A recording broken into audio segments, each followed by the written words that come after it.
Hi, it's Celeste, your canary in the coal mine. So today I wanted to tell you a little bit more about my educational history. So when I was in high school, I was really good in science and math. I was a real geek, and I won a National Science Foundation regional award in chemistry. So my goal was to go to college and become a chemist, and I really wanted to be involved in medical drug research or something like that, or maybe even become a doctor. But I was in school prior to women's lib.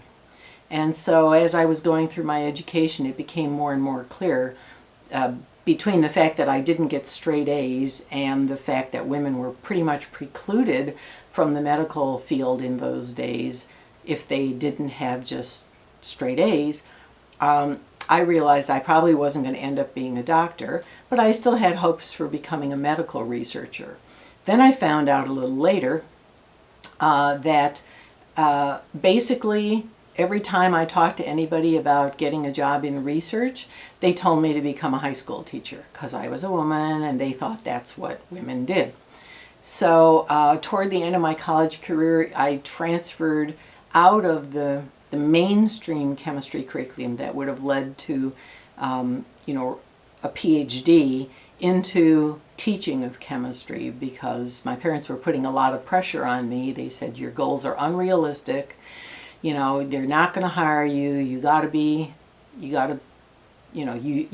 need to get comfortable with being a teacher.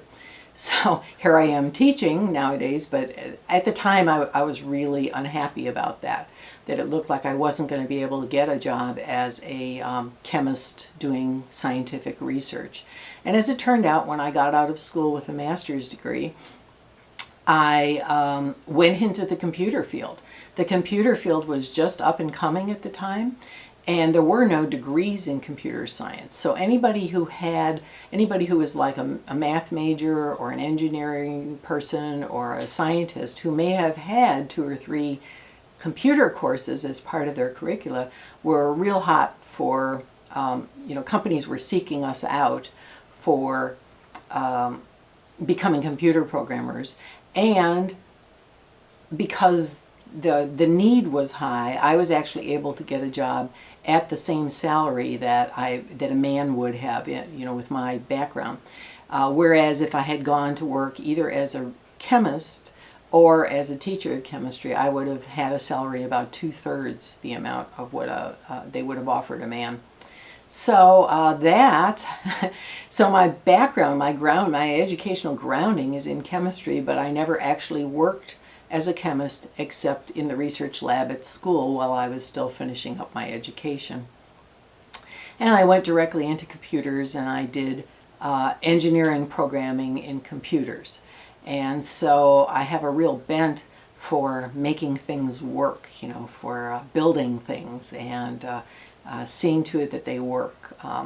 So anyway, I wanted to fill that in a little bit because sometimes people ask, well, like, why are you doing what you're doing? Well, it turns out that ever since I graduated, I'm still interested in the same subjects, and I still read all the time in the medical field, and I'm still very interested in finding out information that I can apply to my life and to the life of my family that would help us live with more health.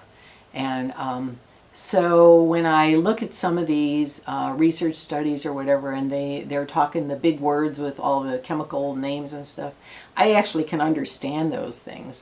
And I feel like one of my goals is to translate them for you, to, instead of spouting off the big, long, complicated names, maybe I can use a different word and bring it into your life and have it be beneficial, that you'll know what's going on, but you don't necessarily have to know the big, long, complicated chemistry name. So that's what I wanted to tell you about today. And I want you to, I guess today it's going to be funny to say I want you to get well and stay well, because I haven't really given you any particular tip today. But I want you to get well and stay well anyway. Thanks.